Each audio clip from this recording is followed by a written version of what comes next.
Now, from the very first video, we talked about what happens when we have two terms.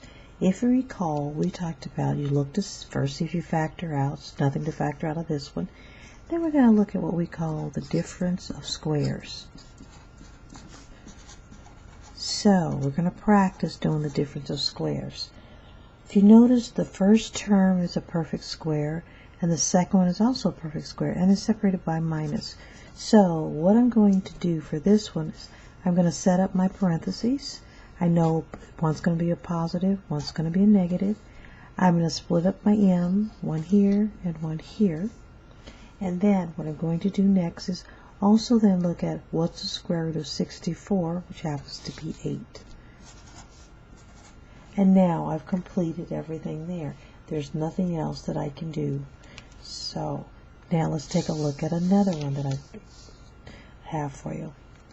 If you take a look at this one, once again we are talking about the difference of squares, because both are perfect square. I can take the square root of 4, I can take the square root of 9. So there's nothing to factor out, so I'm going to do it right away, making one sign positive, one sign negative. The square root of 4 is 2, so I've got a 2a. So I'll put it here and here.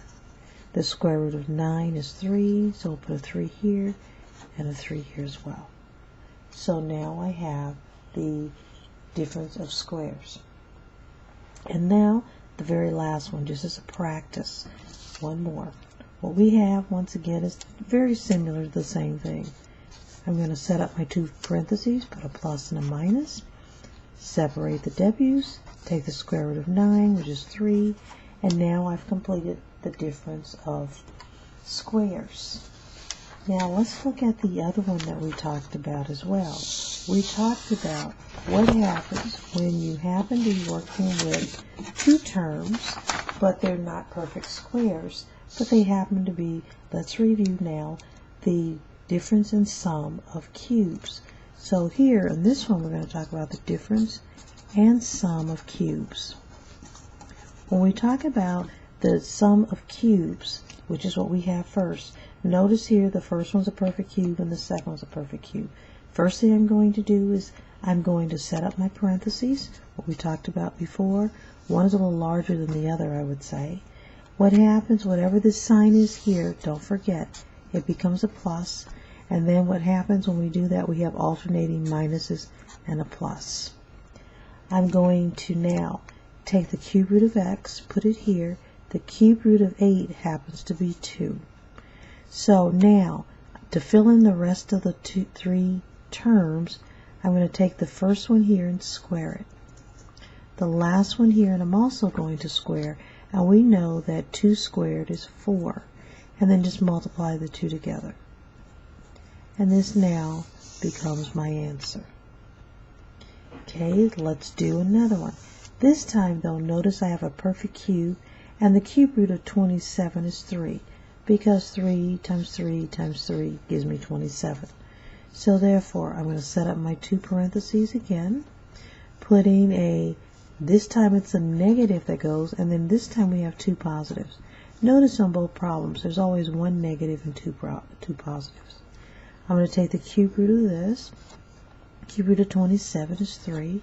Fill in the last, so take y and squared. Take the 3 and squared. 3 squared is 9. Then just multiply those two together. That becomes my answer.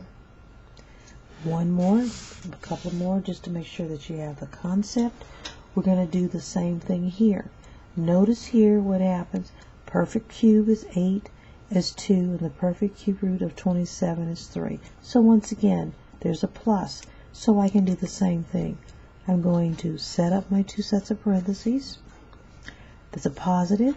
So once again, I have a minus and a positive and a negative. Now, the cube root of 8 is 2, and that's x. The cube root of 27 is 3. Now to fill in the other two, I'm going to take the first one here, which happens to be here, and I'm going to square it. And when I do that, I end up with 4x squared. I'm going to take the last one, which happens to be 3. I'm going to square it, and I end up with 9. Then I'm just going to multiply 2 times 2x, which gives me a 6x. That's how we arrive at the middle term. Now, for the very last one, notice here, I happen to have 2 terms, but I'm going to have to do the first step first. Notice we can, what? Factor out a 2y from both. That's step 1, so that one we're going to have to do. When we do that, we're now left with the 2y on the outside, and you end up with y cubed here, minus, notice here, 2 will go into that 64 times. Now, have I finished? No, because that's a perfect cube. That's a perfect cube. So once again, I've got my this. I'm going to set up my 2 sets of parentheses. That's a minus, plus, plus. Take the cube root, which is y, the cube root, which is 4. Take the first one and square it. The last one here, and also square it, and then multiply the 2 together.